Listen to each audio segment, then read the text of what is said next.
আসসালামু আলাইকুম। ফারজানা কবির ফ্যামিলিতে আপনাদের স্বাগতম। আজ করব কলমি শাক ভাজি।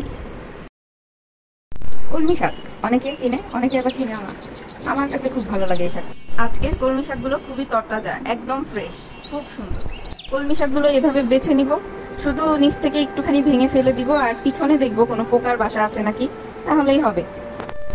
কি সুন্দর দৃশ্য, প্রাকৃতিক দৃশ্য দেখি আর কাজ করি, ভালোই লাগে।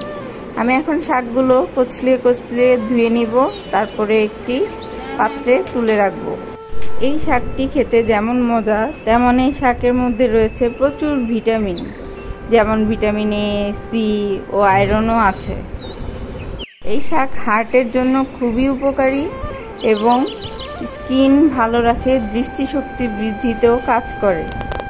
ধোয়া হয়ে গেলে শাকগুলো এভাবে কুচি করে রান্না করব। কড়াই বসিয়ে কড়াইতে তেল দিয়ে পেঁয়াজ হালকা ভেজে নিব। আমি কিন্তু আজকে এই শাকটি শুটকি দিয়ে রান্না করব। যারা শুটকি পছন্দ করে না তারা শুটকি না দিলেও হবে। শুটকি দিয়ে রান্না করে একদিন খেয়ে দেখেন, অনেক টেস্ট হয় এই শাকটি। তারপরে দিয়ে দিব রসুন,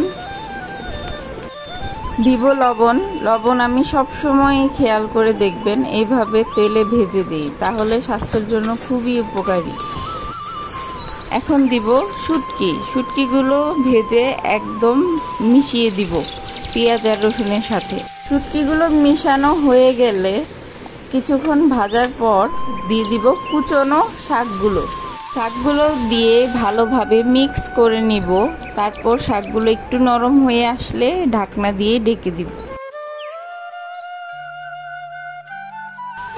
কিছুক্ষণ পর ঢাকনা তুলে ফালি করে কাঁচামরিচ দিয়ে দিব।